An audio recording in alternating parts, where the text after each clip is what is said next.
Petrol പമ്പിലേക്ക് പോകുന്ന വഴിക്കാണ്. കുംതയിൽ നിന്ന് പെട്രോൾ അടിച്ചിട്ട് പോകാമെന്ന് വിചാരിച്ചിട്ടാണ് പ്ലാൻ ഉണ്ടായിരുന്നത്. ഏകദേശം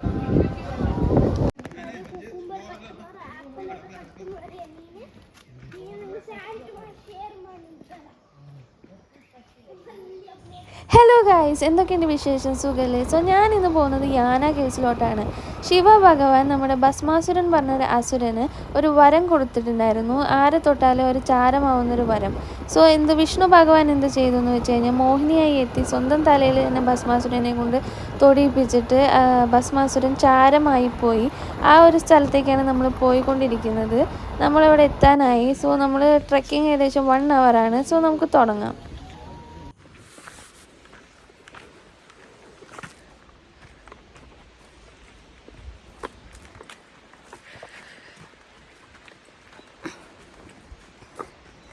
സോ ഞാൻ യാന കേവ്സിലെത്തി. ഇവിടെ നെറ്റ്വർക്കൊന്നുമില്ലെന്ന് മനസ്സിലായത് ഇവിടെ വന്നിട്ടായിരുന്നു. തിരിച്ചു പോകണമെന്ന് എങ്ങനെ ഒരു ഐഡിയ ഇല്ല, സിഗ്നലൊന്നുമില്ല. നമ്മൾ യാന കേവ്സിൻ്റെ അവിടെ എൻട്രൻസിലെത്തിയിട്ട് ഒരു 1.5 kilometers നടക്കാനുണ്ട്. കാണുന്ന പോലെ ഫുൾ ഫോറസ്റ്റാണ്. കാട്ടിൻ്റെ ഉള്ളിലൂടെ നടന്നിട്ട് വേണം ഞങ്ങൾക്ക് എത്താൻ. എന്തൊക്കെ വാട്ടർഫാൾസിൻ്റെയൊക്കെ സൗണ്ടൊക്കെ ഉണ്ട്. പോയി നോക്കാം. മാർച്ച് മാസത്തിൽ ഇത്രയും വെള്ളം എവിടെ നിന്നാണ് നിങ്ങൾ വിചാരിക്കുന്നുണ്ടായിരിക്കും. ഇത് പറയുന്നത് ചന്ദിക റിവർ എന്നാണ്. വെള്ളം കണ്ടിട്ട് എനിക്ക് അത്ര കലങ്ങിയ വെള്ളം പോലെയാണ് തോന്നിയത്. കാരണം അത്ര വെള്ളമില്ല സത്യം പറഞ്ഞാൽ. മാർച്ച് മാസമാണ്, വേനൽക്കാലമാണ്. പക്ഷേ ആളുകൾ അതിൽ കുട്ടികൾ കുളിപ്പിക്കലും അതുപോലെ കൈയും മുഖമൊക്കെ കഴുകി വൃത്തിയാക്കുന്നൊക്കെ ഉണ്ടായിരുന്നു കേട്ടോ. ഇവിടെ ഇതായി കാണുന്ന ഈ വെള്ളമൊക്കെ ചന്ദിക റിവറിൽ നിന്ന് വരുന്നതാണ്. ഒരു 1.5 മണിക്കൂറേ പറയുന്നുള്ളൂ. പക്ഷേ ഞാൻ ലഞ്ച് കഴിച്ചിട്ടില്ല. ഒന്നും കഴിക്കാണ്ട് കയറിയോണ്ടായിരിക്കും ഭയങ്കര ടയേർഡാവുന്നുണ്ട്. സീറ്റൊക്കെ ഉണ്ട് ഇടയ്ക്കിടയ്ക്ക്. സോ കുറച്ച് നേരം റെസ്റ്റ് എടുത്ത് പോകാമെന്ന് വിചാരിച്ചു.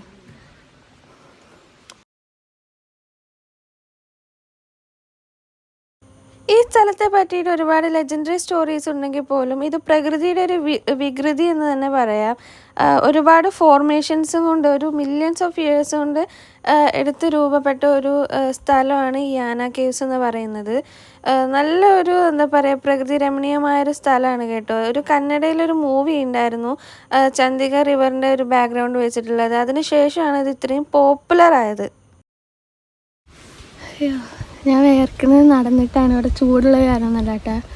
ഇവിടെ അത്യാവശ്യം നല്ല കാറ്റും തണുപ്പൊക്കെ ഉണ്ട്. ഒരുപാട് നടക്കാനുണ്ട്. മേ ബി ഞാൻ ഭക്ഷണം കഴിക്കാത്തതുകൊണ്ടായിരിക്കും. താഴെ ചെന്നിട്ട് എന്തെങ്കിലും കഴിക്കണം. ഇവിടെ അപ്പുറത്ത് തന്നെയാണ്. ഇവിടെ കാണാൻ പറ്റുമെന്ന് അറിഞ്ഞൂടാ. ആ കാണുന്നതാണ് യാന കേവ്സ്. കുറച്ച് നേരം ഇരുന്നിട്ട് പോകാമെന്ന് വിചാരിച്ചു. ഇവിടുന്ന് അടുത്ത് വിഭൂതി വാട്ടർഫാൾസ് ഉണ്ടെന്നാണ് ഞാൻ മാപ്പ് നോക്കിയപ്പോൾ കണ്ടിട്ടുണ്ടായിരുന്നത്. യാന കേവ്സിൻ്റെ വഴി തന്നെയാണെന്ന് കണ്ടിട്ടുണ്ടായിരുന്നത്. പക്ഷേ ഇവിടുത്തെ ഒരു ഷോപ്പ് ഉണ്ടായിരുന്നു താഴെ. അവരിത് ചോദിച്ചപ്പോൾ പറഞ്ഞത് 80 kilometers ഉണ്ടെന്നാണ് പറഞ്ഞത്.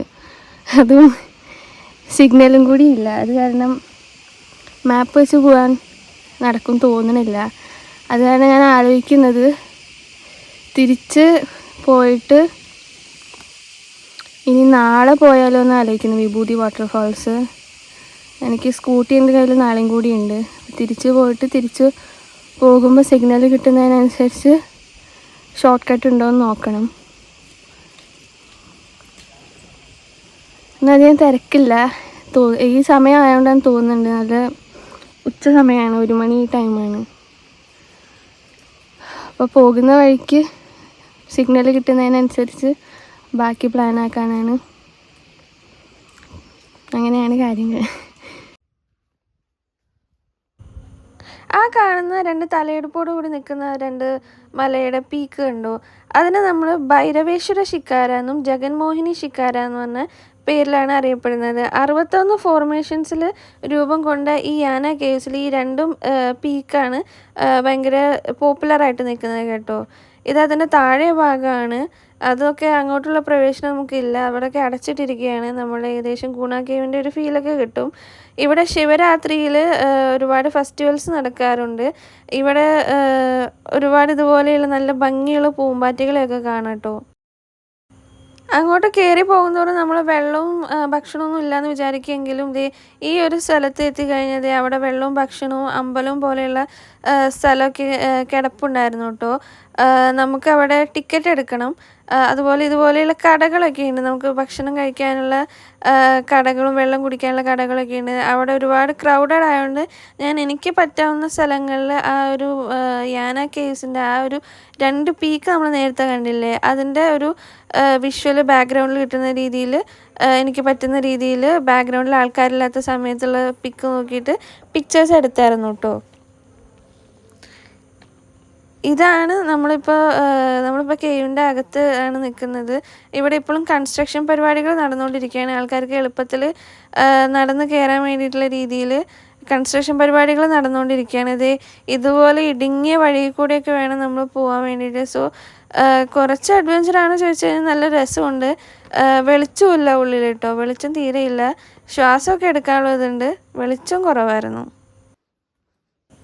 ആ ടോപ്പിലെത്തിയാൽ തന്നെയാണ് നമുക്ക് ആ ഒരു യാന കേവ്സിൻ്റെ ആ മൊത്തത്തിലുള്ള ഭംഗി നമുക്ക് ആസ്വദിക്കാൻ പറ്റുക. പോരാത്തതിന് നമുക്ക് അവിടെ നിന്ന് കിട്ടുന്ന ഫുഡ് കുറച്ച് നല്ല അടിപൊളി ഫുഡായിരുന്നു കേട്ടോ. നമ്മളൊരു ലെമൺ ജ്യൂസും അതുപോലെ ഫ്രൂട്ട്സ് കട്ട് ചെയ്തത്, അത് നല്ലൊരു ടേസ്റ്റുള്ള സാധനമായിരുന്നു. പിന്നെയും കുറേ സാധനങ്ങളുണ്ടായിരുന്നു, ഞാനത് ട്രൈ ചെയ്തില്ല. ഇടയ്ക്കിടയ്ക്ക് തേനീച്ചക്കൂടുകളൊക്കെ കാണാൻ പറ്റും, അതുപോലെ നല്ല പൂക്കളൊക്കെ കാണാൻ പറ്റും. പക്ഷേ ആൾക്കാർ ഈ ഫോട്ടോ എടുക്കാൻ വേണ്ടി അതൊക്കെ നശിപ്പിക്കുന്നുണ്ടായിരുന്നു കേട്ടോ. കുറച്ച് സങ്കടം തോന്നി അതൊക്കെ കാണുമ്പോൾ എനിക്ക്.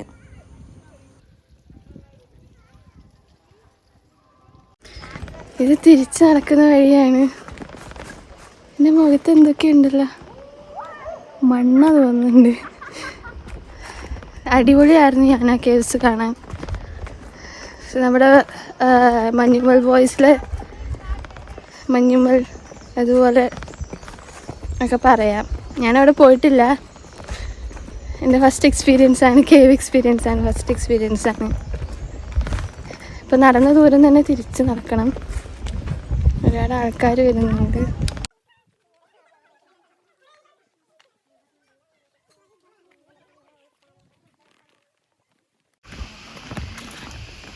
അങ്ങോട്ട് കയറുമ്പോൾ മാത്രമാണ് നമുക്ക് ഭയങ്കര കുറേ ദൂരമുള്ള പോലെ തോന്നുന്നത്.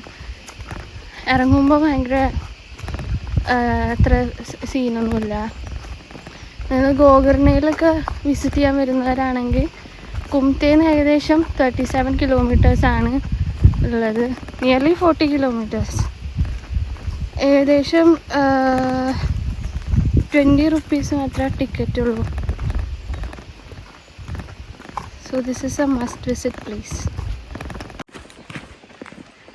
ഇവിടെ ഒന്നും അധികം തിരക്കില്ലാത്ത പോലെ തോന്നും, കാരണം അധികം ആൾക്കാരും മുകളിൽ കയറി കഴിഞ്ഞാൽ പിന്നെ അവിടെ കുറച്ച് നേരം റെസ്റ്റൊക്കെ എടുത്തിട്ടാണ് വരുന്നത്.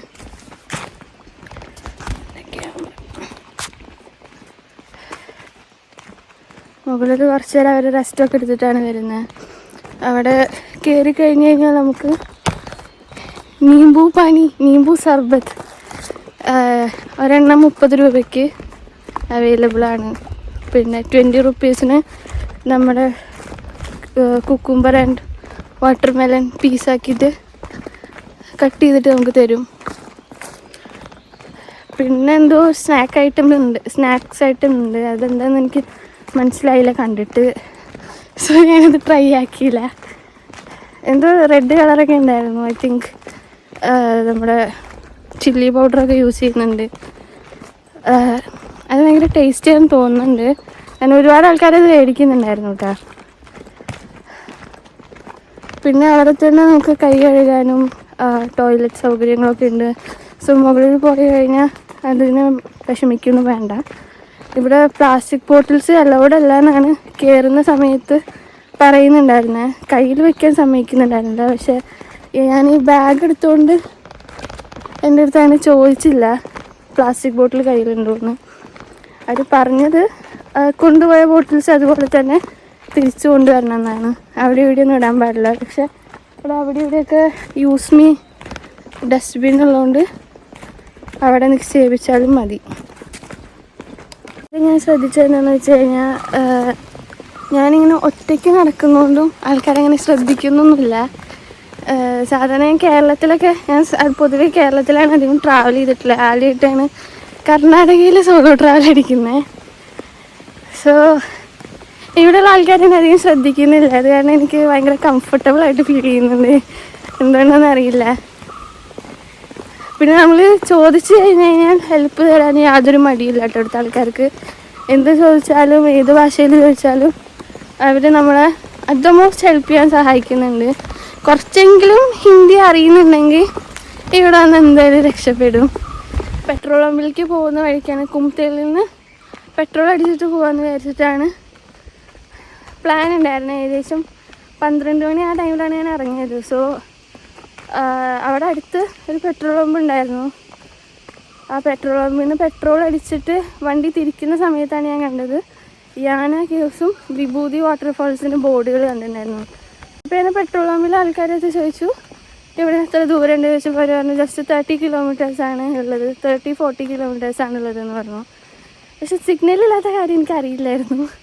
കുഴപ്പമില്ല, ജസ്റ്റ് സ്ട്രെയിറ്റ് റോഡാണ്. എവിടെയെങ്കിലും ജംഗ്ഷനൊക്കെ എത്തി കഴിഞ്ഞാൽ ആൾക്കാരത് ചോദിക്കാവുന്നേ ഉള്ളൂ. പിന്നെ വന്ന വഴിയാണല്ലോ, അതുപോലെ തിരിച്ചു പോവാം. ആ മരത്തിന് എന്തോ വലിയൊരു പൊത്തുണ്ട്.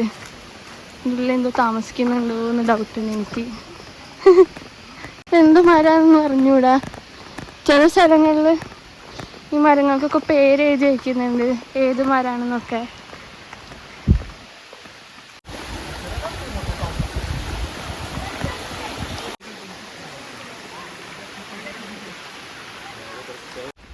ഇത് കണ്ടോ, ഓരോ വളവെത്തുമ്പോഴും ഇങ്ങനെ കുറേ ഇരിപ്പിടങ്ങളുണ്ട്.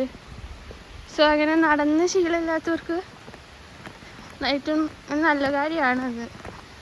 ലൈക്ക് എല്ലാ പ്രായക്കാർക്കും വരാൻ പറ്റുമത്. കാരണം നമ്മൾ റെസ്റ്റ് എടുത്ത് സാവധാനം നടന്നാൽ മതി. ഇവിടെ 8 മണി തൊട്ടിട്ട് ഇത് 6 മണി വരെ ഉണ്ട് സംഭവം. ഇത് ഓപ്പണാണ്. പിന്നെ 2 എൻട്രൻസ് കണ്ടായിരുന്നു. ഐ തിങ്ക് സിൽസി അങ്ങനെ എന്തോ ഒരു ബോർഡാണ് കണ്ടത്, ഞാനിപ്പോൾ ഓർക്കുന്നില്ല. അവിടെ യാന കേവ്സിൻ്റെ ജസ്റ്റ് അവിടെ ഇറങ്ങുമ്പോൾ തന്നെ 2 റോഡ് കാണിക്കുന്നുണ്ട്. ഒന്ന് കുംത വഴിയും ഒന്ന് വേറെ എന്തോ സിൽസ അങ്ങനെ എന്തോ ആണ് കണ്ടത്. ആദ്യം എനിക്കും ഡൗട്ടായി 2 എൻട്രൻസ് ഒക്കെ ഉണ്ടെന്ന് കണ്ടപ്പോൾ. എന്തായാലും ഞാൻ കുംത വഴിയാണ് വന്നിട്ടുണ്ടായിരുന്നത്. മേ ബി ആ വഴി എനിക്ക് അറിഞ്ഞൂടാ, എൻ്റെ മാപ്പിലത് കാണിച്ചില്ല ആ വഴി. പെട്രോൾ പമ്പിൽ നിന്ന് ഒരു റൈറ്റ് സൈഡിലേക്ക് ഒരു റോഡ് ഉണ്ടായിരുന്നു. പക്ഷേ ഞാൻ ഹൈവേ എടുത്തിട്ടാണ് വന്നത്. സോ വേറൊരു വഴിയും കൂടി ഉണ്ട്. ആ വഴി എത്ര ദൂരം ഉണ്ടെന്ന് എനിക്ക് അറിഞ്ഞൂടാ. സോ മാപ്പ് എനിക്ക് ഈ വഴിയാണ് കാണിച്ചിരുന്നത്.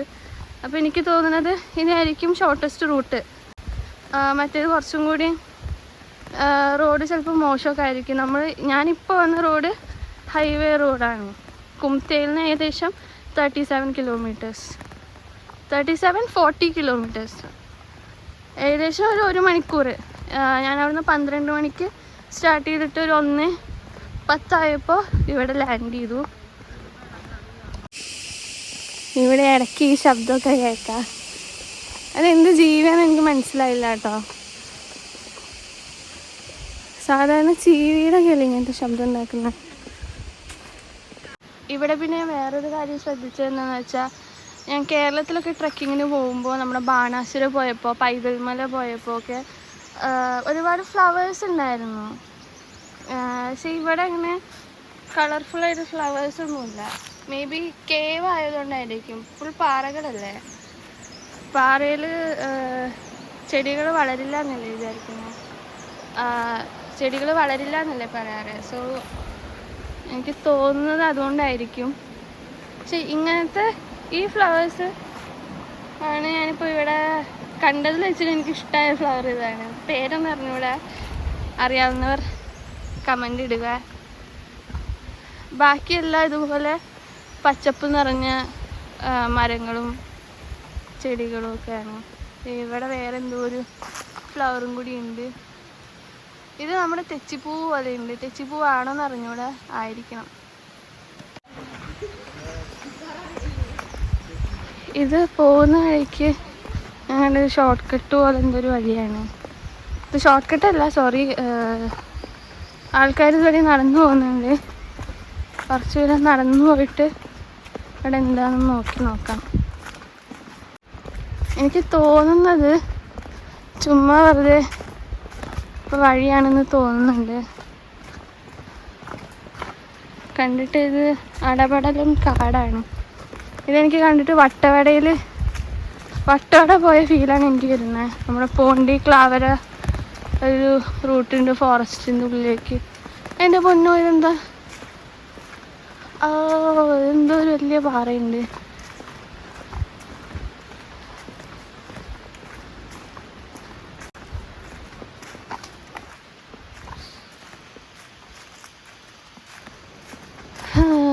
അപ്പോൾ നമുക്ക് നടന്ന് നോക്കാം. അവിടെ മൃഗങ്ങളും ഉണ്ടാകാതിരുന്നാൽ മതിയായിരുന്നു. പൊളി. ഇവിടെ നിന്നൊരു ഫോട്ടോ എടുത്ത് പോയാലാ? പൊളി സ്ഥലമല്ലേ ഇത്. വെയിറ്റ്, ലൈറ്റിംഗ് ഒക്കെ കുറവാണെങ്കിലും കിട്ടിയൊരു ഫോട്ടോ ഒക്കെ എടുത്ത് പോകാമെന്ന് വിചാരിച്ചു. ഞാനൊന്ന് അതിൻ്റെ മുകളിൽ കയറിയിരുന്നു. കാലിനൊക്കെ നല്ല സുഖം ഉണ്ടായിരുന്നു അത്ര ദൂരം നടന്നുകൊണ്ട്. പൊളി പ്ലേസ് ആയിരുന്നു കേട്ടോ അത്. ഇത് വേറൊരു എക്സിറ്റ് റൂട്ടായിരുന്നു.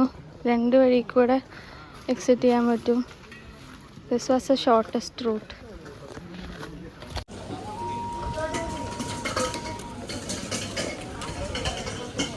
ഞാനെൻ്റെ വണ്ടി കണ്ടുപിടിച്ചു. നമുക്കിനി തിരിച്ചു പോകാനുള്ളതാണ്. ഇനി തിരിച്ചു പോയിട്ട് ബാക്കി അവിടുന്ന് സിഗ്നൽ ഇങ്ങനെ കിട്ടിയിട്ട് നമുക്ക് ബാക്കി സ്ഥലങ്ങൾ. ഞാൻ വിഭൂതി വാട്ടർഫാൾസ് എനിക്ക് കാണുന്ന ആഗ്രഹം ഉണ്ടായിരുന്നു. എനിക്ക് തോന്നുന്നത് ഈ കേവ്സിൻ്റെ ഇടയിൽ കൂടെ കുറച്ച് വാട്ടർഫാൾസ് പോലെയുള്ള സംഭവങ്ങൾ കണ്ടായിരുന്നു. എനിക്ക് തോന്നുന്നത് അത് വിഭൂതി വാട്ടർഫാൾസ് എന്ന് വരുന്ന സംഭവമാണെന്ന്, വെള്ളം അവിടെ നിന്ന് വരുന്നതാണെന്ന് തോന്നുന്നത്. എനിക്ക് ഉറപ്പില്ല. ഇവിടെ ചോദിക്കാൻ എനിക്കങ്ങനെ വലിയ ധൈര്യമില്ല. അധികം വരുന്ന ആൾക്കാരെല്ലാം ഒരു ടൂറിസ്റ്റ് ആൾക്കാർ തന്നെയാണ്. പിന്നെ ഹിന്ദി വേണ്ട, നമ്മൾ സ്വയം കണ്ടുപിടിച്ച് പോകുന്ന ത്രില്ല് വേറെയല്ലേ.